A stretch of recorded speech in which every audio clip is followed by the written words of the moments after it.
आप महंगाई देख लो ना कहाँ पहुंच रही है भैया। इन्फ्लेशन रेट देख लो, आंकड़े छुपा रहे हैं। बेसिक कमोडिटी है जी, सरकार का नियंत्रण करने का काम था, कंट्रोल करना चाहिए था। सरसों का बीज कितने रुपए बढ़ा, कितने रुपए क्विंटल बढ़ा, और पर बोतल पे कितना रेट बढ़ा दिया सरकार ने, क्योंकि वो महामित्र की कंपनी का सबसे ज्यादा सप्लाई होता है इस समय सरसों। मणिपुर हमारे देश का हिस्सा नहीं है, इसलिए नहीं जाएंगे। इजराइल हमारे देश का हिस्सा, इसलिए वहाँ जाएंगे। देखो जी 24 में चुनाव है, 24 के दिन फैसला होगा। जिस दिन चुनाव होगा मतदाता का मत आखिरी दिन में ही बदल जाता है, आखिरी मिनट में ही बदल जाता है। फिलहाल बात आज चल रही है 23 की, हम खड़े हैं 23 के अक्टूबर महीने में। आप बात करो महंगाई की, आप बात करो बेरोजगारी की, आप बात करो भ्रष्टाचार की, आप बात करो जो हमारे देश के अंदर में इस टाइम पे इकोनॉमिक सिचुएशन चल रही है, जिस संकट से हम गुजर रहे हैं। अगर हम कल की तारीख में जिस कंडीशन पे हम चल रहे हैं, जिस ट्रैक पे हम चल रहे हैं, वो ट्रैक हमें कहीं ना कहीं पाकिस्तान और श्रीलंका की तरह लेके जा रहा है। डंका युद्ध से पहले बजता है और हम लड़ने जा रहे हैं बहुत बड़ी समस्या से, जिसका नाम है आर्थिक महामंदी विश्व की, जो 2008 में हमें फर्क नहीं डाल पाई थी। आप महंगाई देख लो ना कहाँ पहुंच रही है भैया। इन्फ्लेशन रेट देख लो, आंकड़े छुपा रहे हैं। कंपनियों को आदेश दिया गया है आज से 2 साल पहले कि भैया अपनी पैकिंग के साइज छोटे कर लो, रेट मत बढ़ाओ। महंगाई कहाँ से कोप अप होगी जी। 70 रुपए के अंदर ना 50 रुपए से लेकर 70 रुपए में ना सरसों का तेल मिलता रहा, जिसमें गरीब आदमी खाना पका के खाता था। 150 रुपए का बिका, कोरोना के अंदर 200 रुपए का बिकी, 200 रुपए लीटर बिका है। बेसिक कमोडिटी है जी, सरकार का नियंत्रण करने का काम था, कानून बना हुआ था देश में, कंट्रोल करना चाहिए था। सरसों का बीज कितने रुपए बढ़ा, कितने रुपए क्विंटल बढ़ा, और पर बोतल पे कितना रेट बढ़ा दिया सरकार ने,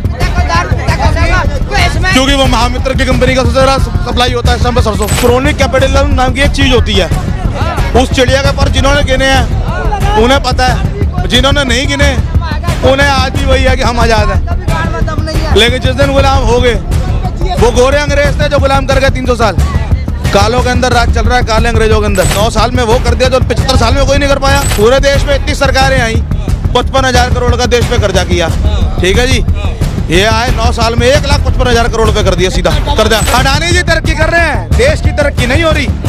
हम 112वें नंबर पे पहुंच गए फूड हंगर इंडेक्स में, 112वें नंबर पे। जहाँ हम कभी जिंदगी में 78 से ऊपर नहीं आए थे। मणिपुर हमारे देश का हिस्सा नहीं है, इसलिए नहीं जाएंगे।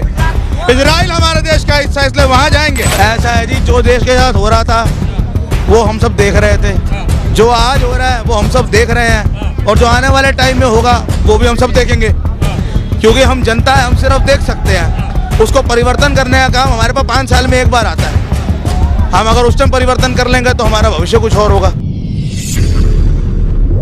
गणतंत्र और लोकतंत्र सुरक्षित नहीं रह सकता, और जिसको उच्चतम न्यायालय ने बार बार बेसिक स्ट्रक्चर का एक अभिन्न अंग माना है, और जिसका संरक्षक है चुनाव आयोग, उस पर बीजेपी दिन प्रतिदिन छत्तीसगढ़ के विषय में और अन्य जगह भी बार बार आक्रमण कर रही है। और हमने प्रोटेक्शन मांगा है, एक्शन मांगा है चुनाव आयोग का इसके विषय में।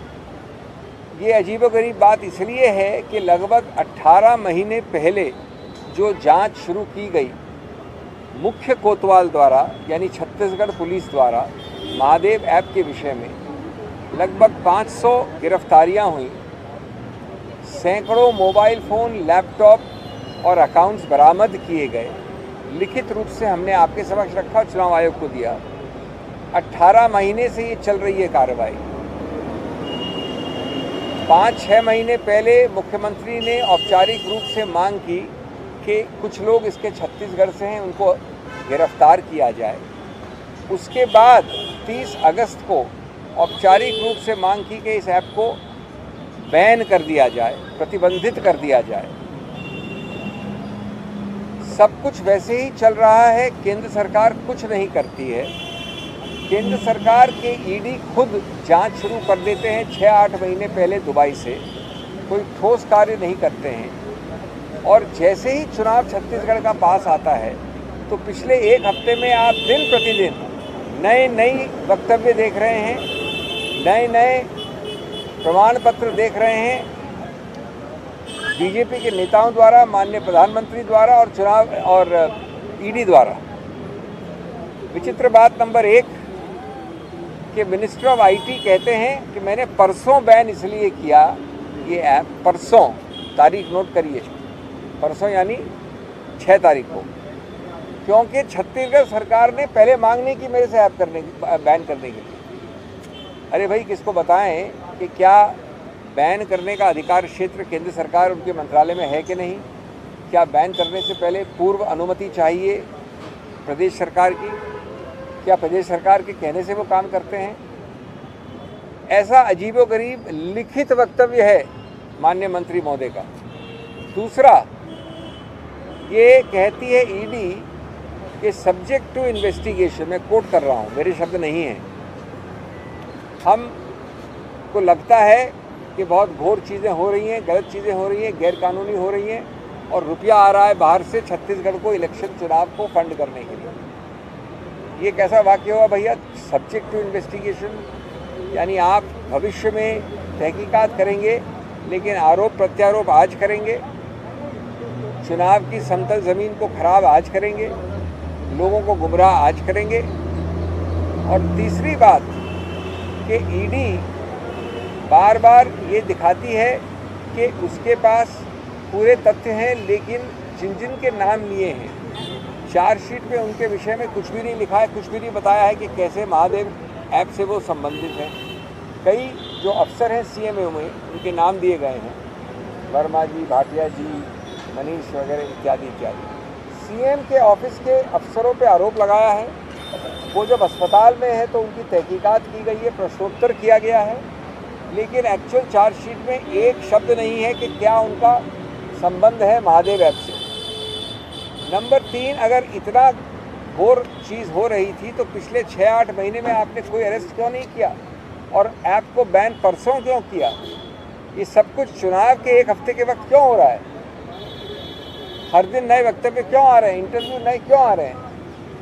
क्योंकि आप जानते हैं कि हार निश्चित है, सर्वविदित है कि छत्तीसगढ़ में बीजेपी की हार सामने दीवार पे लिखी है। अब आप उसके लिए एक डेस्परेट अटेम्प्ट कर रहे हैं अंतिम चरण में। मैं अंत में ये कहना चाहूँगा कि ये आपने शायद पहले कभी नहीं देखा होगा कि मुख्य कोतवाल सब कुछ कर लेता है और जो बीजेपी का इलेक्शन डिपार्टमेंट है ईडी, जो अपने आप को कोतवाल कहता है, वो 1.5 साल बाद आता है चुनाव के एक हफ्ते पहले और इस बात को उछालने का प्रयत्न करता है। तो इलेक्शन डिपार्टमेंट से आप जीत नहीं पाएंगे चुनाव। हम बीजेपी को ये विनम्रता से कहना चाहते हैं, आप ये चुनाव ऑलरेडी हार गए हैं।